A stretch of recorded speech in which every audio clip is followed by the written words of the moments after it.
These two cages for the ONE X2 from Ulanzi and SmallRig look very similar, but there are lots of differences, so let's get straight to it and take a look. Both cages are pretty much the same size. The Ulanzi cage is about 1mm bigger in places, but nothing major. The Ulanzi cage weighs 69 grams and the SmallRig cage weighs 65 grams. The Ulanzi cage does feel and look more robust, and this extra weight is probably accounted for with the thicker and metal construction in places. Both cages open at the top with a knurled thumb screw, but the Ulanzi screw is much bigger and easier to unscrew. The top of the cage then flips open on a hinge and the ONE X2 slides in. The SmallRig cage has thin rubber in places for added protection to the camera as you slide it in.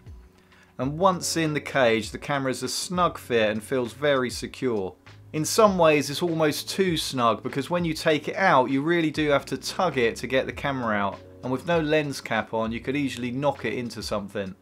The Ulanzi cage is a slightly looser fit as you slide it in and out, which makes it easier, and when it's closed it still has the same secure tight fit that the SmallRig one has. With the SmallRig cage you can access the on button and the speaker is exposed, and you can access the USB door, but it is quite tricky to get your fingers in, especially if they're flat like mine.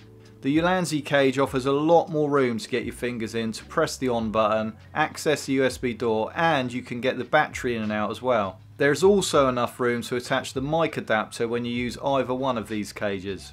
In terms of mounting, the SmallRig cage has an integrated 1/4 inch thread at the base and foldable GoPro fingers which are curved, so you can easily tilt the camera when shooting in single lens mode. Either side of the camera there are two cold shoe mounts to mount a light or a microphone, and there are also two further mounting points where you can attach the included additional GoPro finger mount.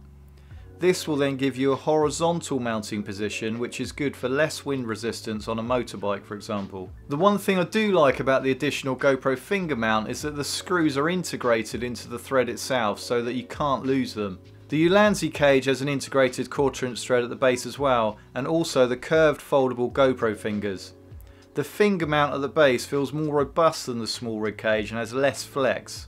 Whether it is stronger or not I don't know, but it certainly appears to be. The Ulanzi cage has a cold shoe mount on one side and another 1/4 inch thread, and also a cold shoe mount at the top of the cage. With both cages there are no additional lens guards attachments, but you can use the insta360 lens guards that stick onto the camera itself. Both cages come with a rubber lens cap hood which you slide over the top of the cage to attach. The Ulanzi cap is bigger and easier to remove as you have two small rubber wings to get hold of. The SmallRig lens cap does the job but just isn't as good. In terms of invisibility, you just have to make sure the cage is done up tight and the camera is lined up within the cage.